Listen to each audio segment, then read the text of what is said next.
Hello, and welcome to another episode of Solipsist Watched. I'm your host, the Social Solipsist, and this week I watched He Never Died from 2015. This is a movie that was recommended to me by someone at some point, but I can't recall who or when, or for that matter, really why.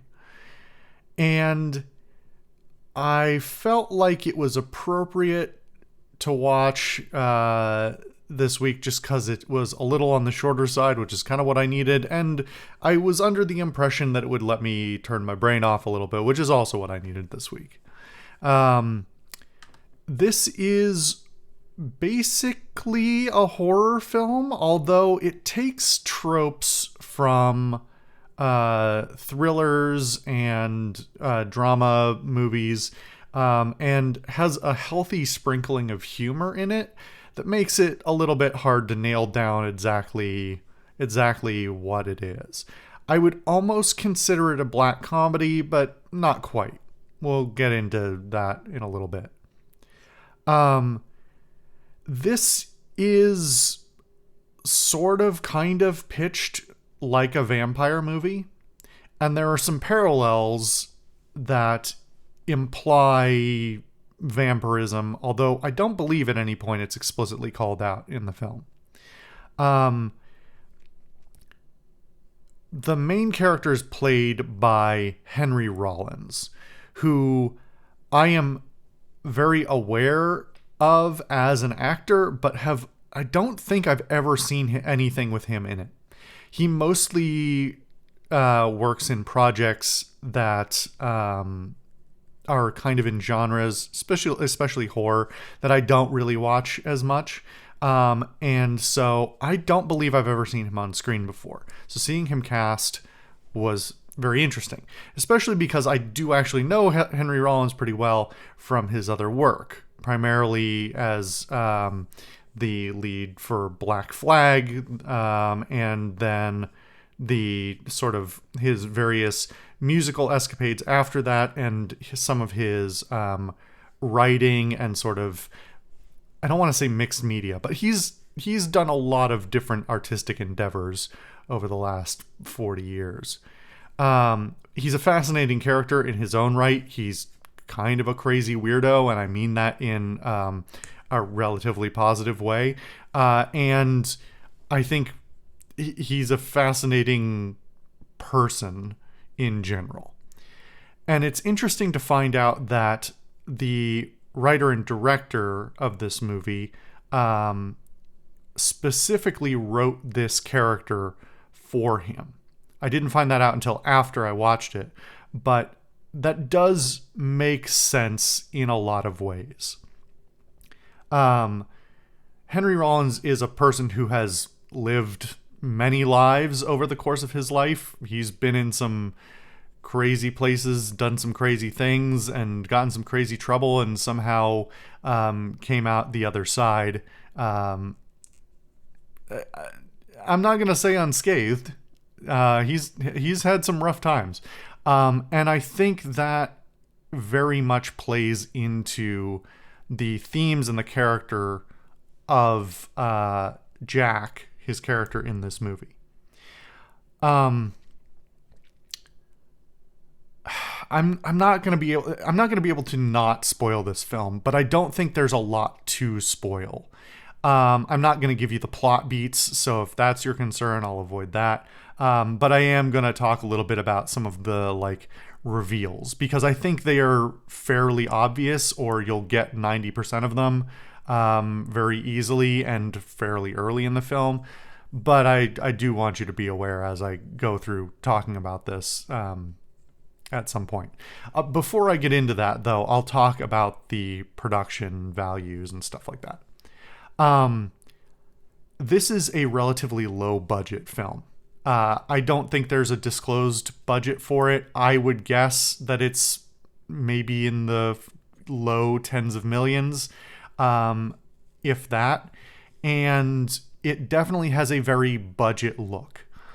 That is both due to the actual production values and money, where money was spent, and to the qualities of the cinematography and direction here.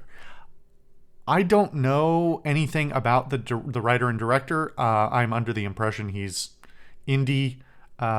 He doesn't have a Wikipedia page. Actually, I guess I could just look up real fast what his IMDb credits are.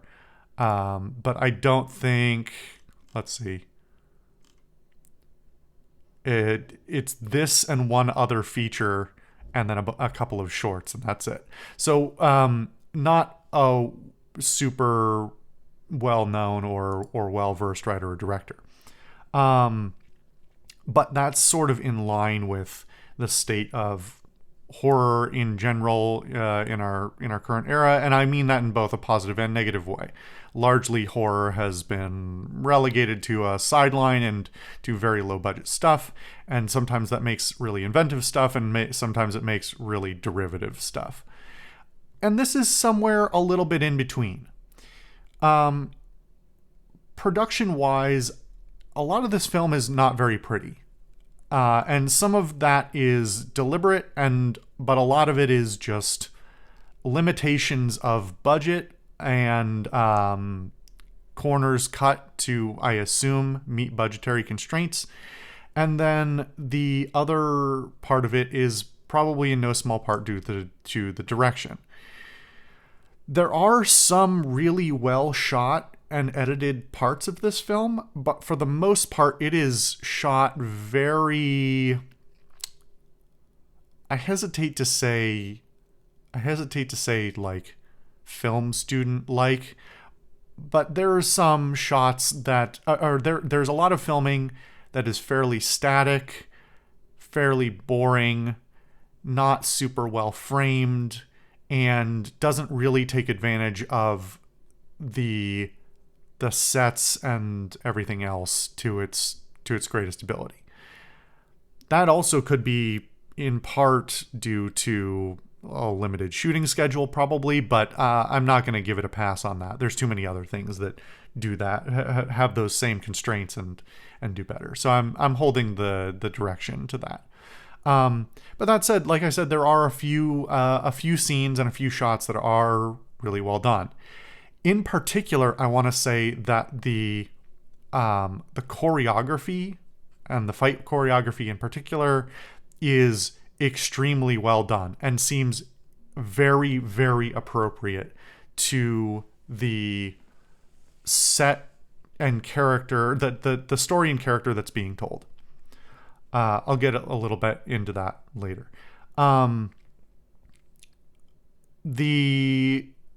Visually, it can be pretty ugly. Not a lot. It's a murky film. It's intended to be sort of,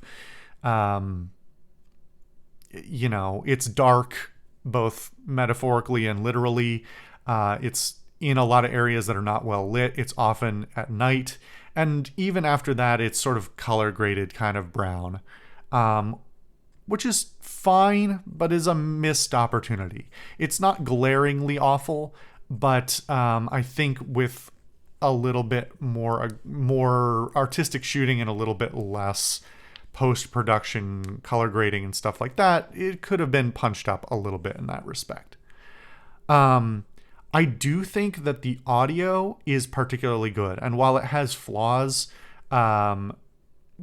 probably again due to budgetary constraints, I think it is very inventive, both with the soundtrack and the sound effects, and the intermingling of the two that lead to some clever sort of blurring of lines between diegetic and non-diegetic effects, and also blur the lines between fantastical and realistic, which I think is really interesting.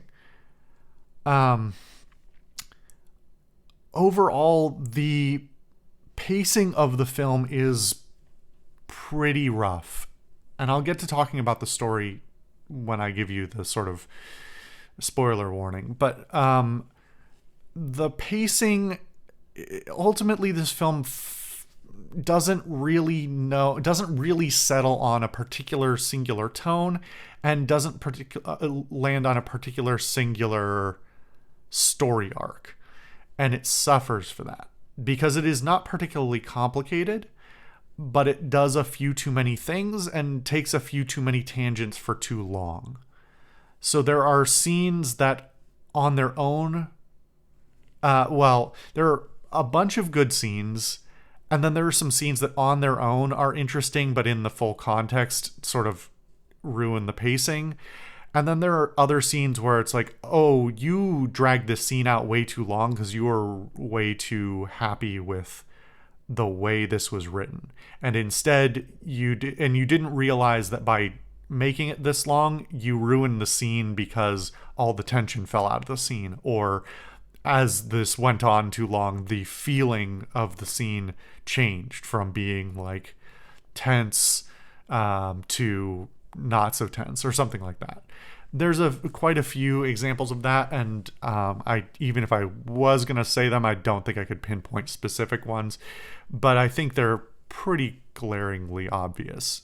They're not offensively disruptive, but they do undermine a movie that's already struggling a little bit in the story and structure department.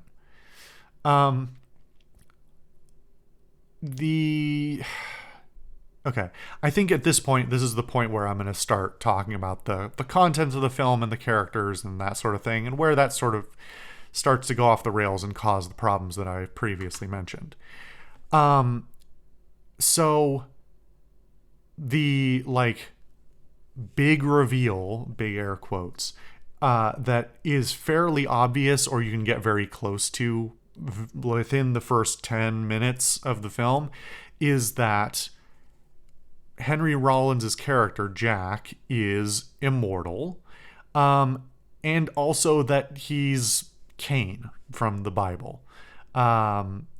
This is where I was talking about the vampirism thing, because we've talked about previously in some of my other film stuff, and also when playing Vampire the Masquerade, that from time to time vampire fiction pulls up this connection to Cain, of Cain and Abel, and of the Bible, and the story of basically the fratricide and the subsequent marking and being cursed to be immortal.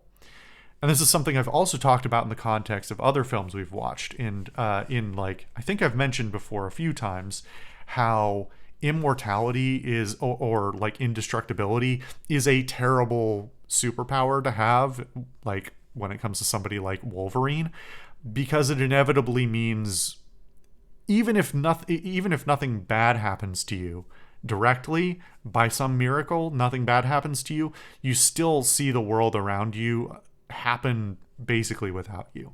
But it also basically condemns you to have something, because you live forever, eventually something really bad is going to happen to you and you're going to survive it, and that's probably going to suck worse than death.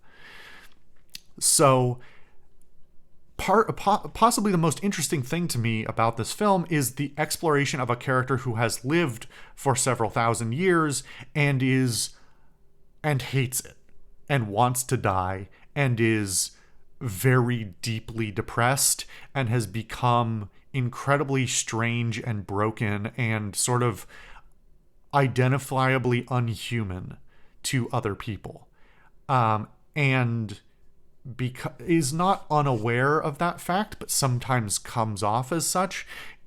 In fact, early on, it's sort of hard to identify whether Rollins' character is, if he has amnesia of some kind, if he has memory loss, if he has some sort of neurodivergence where he's doesn't process social cues in the same way as other people, or if he straight up just does not care.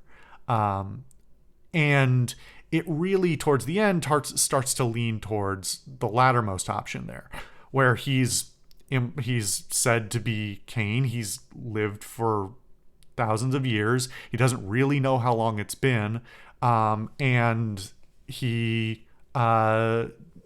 kind of doesn't seem to care what people think anymore, because as it's shown throughout the film, nothing can touch him. He can still suffer. And as is his the character he's taken from, Kane. Like, it's intended to be a suffering existence. But like, he wants to avoid both suffering that he didn't subject himself to. He wants to avoid suffering in general. He's still ostensibly human. And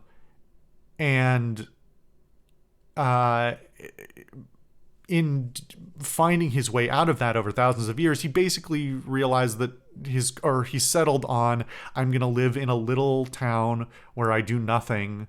I just do the bare minimum that I have to and try and distract myself from this ongoing madness that I have to endure of living forever. I'm going to do the absolute bare minimum, and I'm going to exhibit a whole lot of symptoms that are basically reminiscent of severe depression.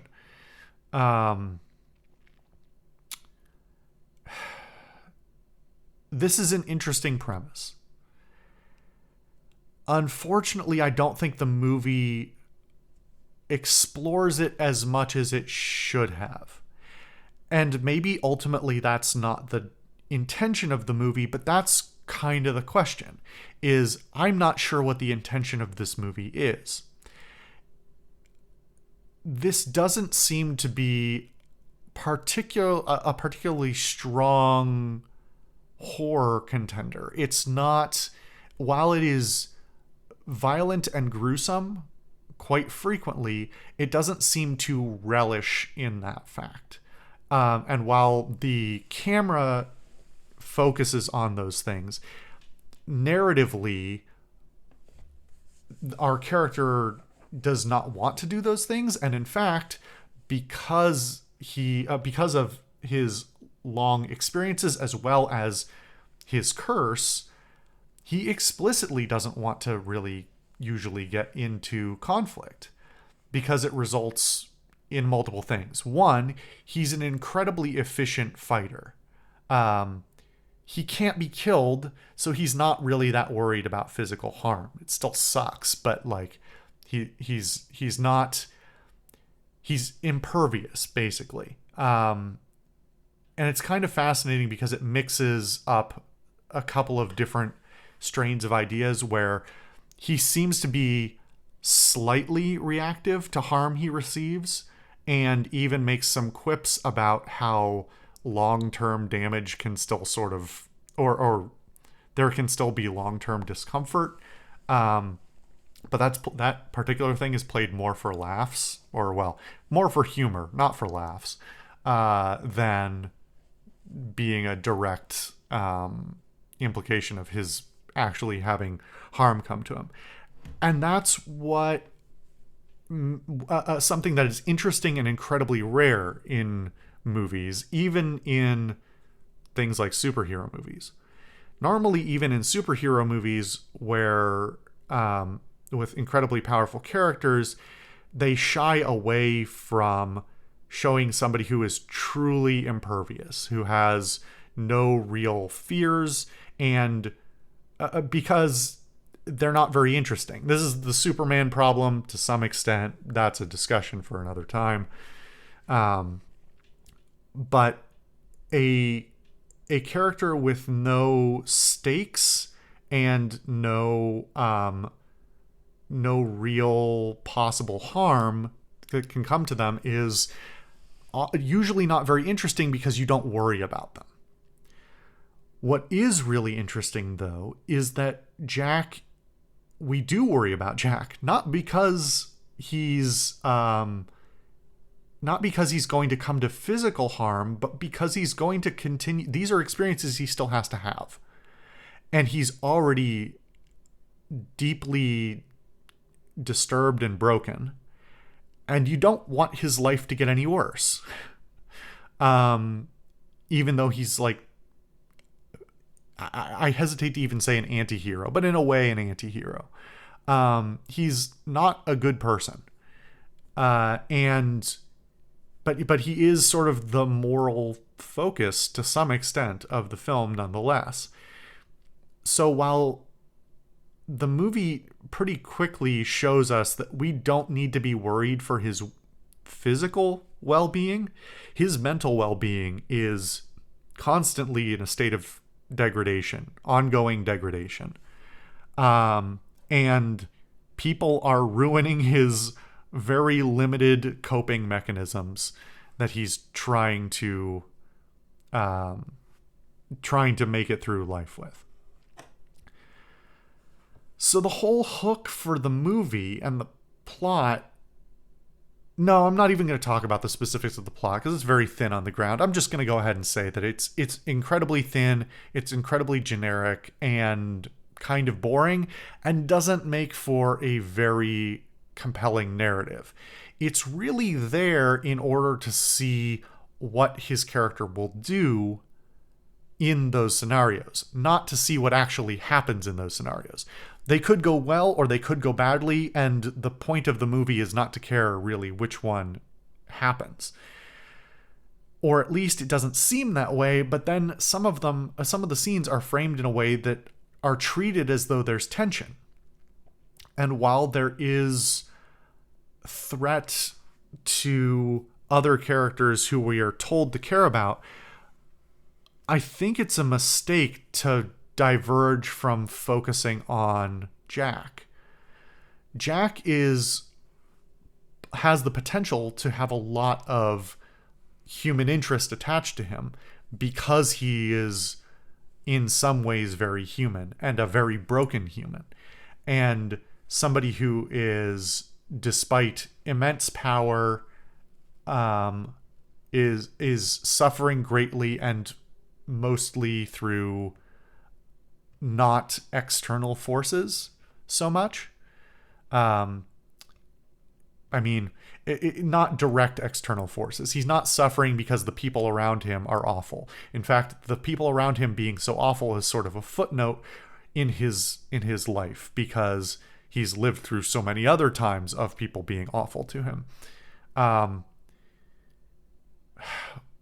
And so to have the main narrative be this incredibly generic story that often loses beats and is filled with characters who we're told to care about, but are often kind of questionably written at best, and often acted in sort of have somewhat mediocre acting attached to them, or at least direction of the acting. It leaves us with a bunch of erroneous or not erroneous, but a bunch of characters who we aren't that attached to, who don't have a lot of development, and who we're told to, through the framework of the story, to worry about, but ultimately the movie itself and the viewers are too focused on Jack instead, because he's more compelling and interesting. And unfortunately, some of the weakest scenes are when he intersects with the story, which is a weird thing to say for the main character to intersect with the story. But when he delves closest to that arc with these other handful of good characters, of which there are not very many, those are the dullest and worst written of the scenes, because he is being confronted with something he's seen 1,000 times before, and it's not really that interesting. It's kind of there's an element of shock value of him having a completely seemingly bizarre reaction, or lack of reaction to a scenario that for almost anyone else would be very concerning. But because of who he is, who he's already been painted as, we know he doesn't really care. His humanity is barely hanging on by a thread, if it's there at all. He doesn't care about other people. He doesn't really care about himself either. He wants to stop living. But if he can't do that, he at least wants to stop having to deal with other people. That doesn't even get into the whole aspect of him having this cannibalistic hunger or vampiric thirst, whichever one you want to be. It's a little of both, and it's never super specified. And that mostly operates as a storytelling device and a plot device to drive him to interact with certain people and do certain things, but it's ultimately like sort of an add-on to his core personality of being an immortal. And it lends more towards the horror and gore aspects of the film and allows for more of those scenarios, if that's what you're watching for, but doesn't really add to him as a character. He doesn't even particularly strongly struggle with the thirst or hunger, which is obviously a key, or often a key component of vampiric media, that it's somebody who is trying to resist their like animalistic urges, all those metaphors, those sorts of things. That's not really the case. It is present in the film, but it's used there for a different reason, basically, and is primarily a plot driver. So overall, it comes down to being a pretty odd film, and not one that's particularly weak or even, and certainly not like straight up bad and like cinematically insulting, I guess. It's just sort of it seems again like a missed opportunity in a lot of ways. It seems like a story that could have been written any number of other ways, and had a tighter focus, especially with a short runtime, a low budget, and all those sorts of things, which, as I always say, really to me means narrow your scope as tight as possible. You know, limit the story as much as the story threads as much as possible, limit the characters as much as possible, limit the settings as much as possible. Have an incredibly tightly told, limited story, and explore the very specific things you want to explore. And it does some of that, but ultimately not as much as I would like. As a piece of like vampire media, I think it's interesting in all the ways it's unique. I think a lot of the production in general is unique in interesting ways. And because this is not super long, if any of this sounds like it appeals to you, then I would highly recommend it, if only for its uniqueness. Whether or not it's great cinema, I think, is a different question. And I don't think it's great. I think it's interesting, and apparently this was supposed to... I vaguely remember hearing whispers of it at some point, that this was supposed to get a TV adaptation.